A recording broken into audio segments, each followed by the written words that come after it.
Hey, what's going on, guys? Welcome to my YouTube channel. Thank you for watching. Gonna take you a little bit through my off-season training. Today we're going to be doing hamstrings, glutes, and a little bit of calves. So to get started, we started with a unilateral leg curl. This is one of my favorite leg curl variations, the hammer strength plate-loaded one. We did 3 warm-up sets here, and then we did 4 working sets of 8 to 10. Now what we did was we didn't rest in between legs. So I did one leg, then right to the other, etc. So no rest, all 4 sets in a row, 8 to 10 reps with the same weight. I got an extremely crazy pump from this.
So after those 4 sets, we moved right next door to the seated leg curl, the hammer strength plate loaded one as well.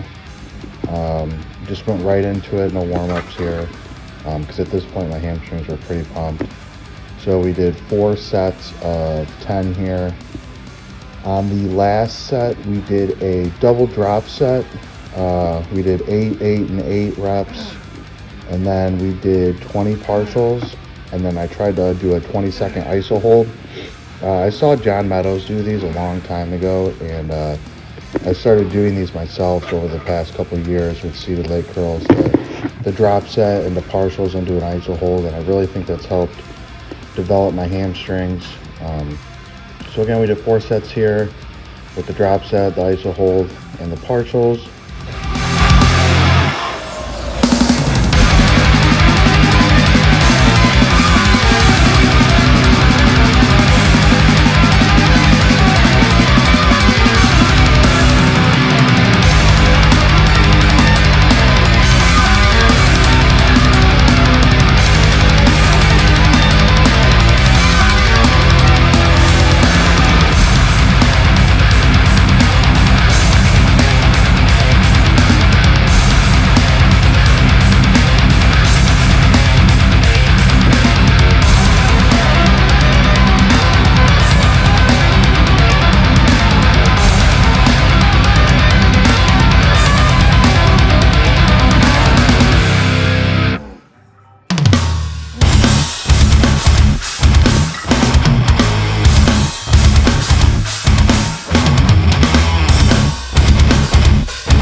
then next we moved on to a barbell RDL, targeting the hams and glutes here.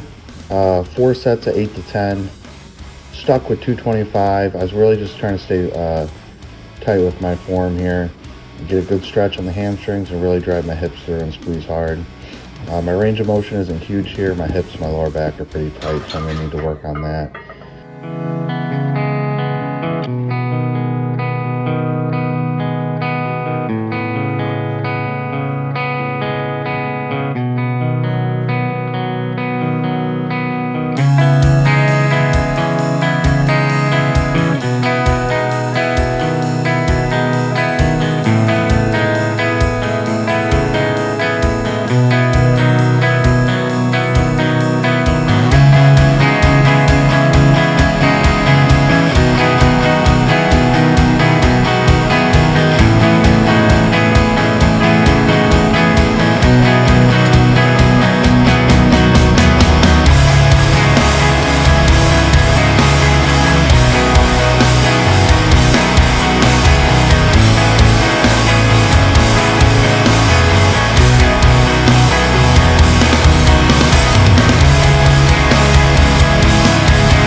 Did barbell glute bridges. You don't really see many bodybuilders train their glutes directly. It's something that I need to work on personally, is bringing my glutes up. So my back shots, I just need more glute development, so there's more striations and more detail. So glute bridges here, I do feel this in my hamstrings quite a bit as well. We did 3 sets of 12. On the last set, I only got 10, but I was doing a 2 to 3 second hold at the top, really squeezing my glutes hard, driving my hips through. But this is going to be a key movement for me this off season to really help develop my lower posterior chain along with the RDL. And then lastly, we went on to hip abduction on the abduction machine. 3 sets of 20 here. Again, just hitting another function of the glute muscle. I noticed this a lot in my side shots. You'll see the detail from the glutes. So we did 3 sets of 20 here. It may not look like we're doing a lot of weight on these exercises, but what you guys can't really see from the video is how short the rest periods are. Rest periods are about 60 to 90 seconds. So I go, my training partner goes, and I go. There really isn't a whole lot of rest being done. So we're moving at a very quick pace and also doing a lot of volume here.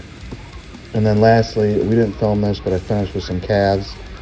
We did standing calves on the Smith machine, 4 sets of 15.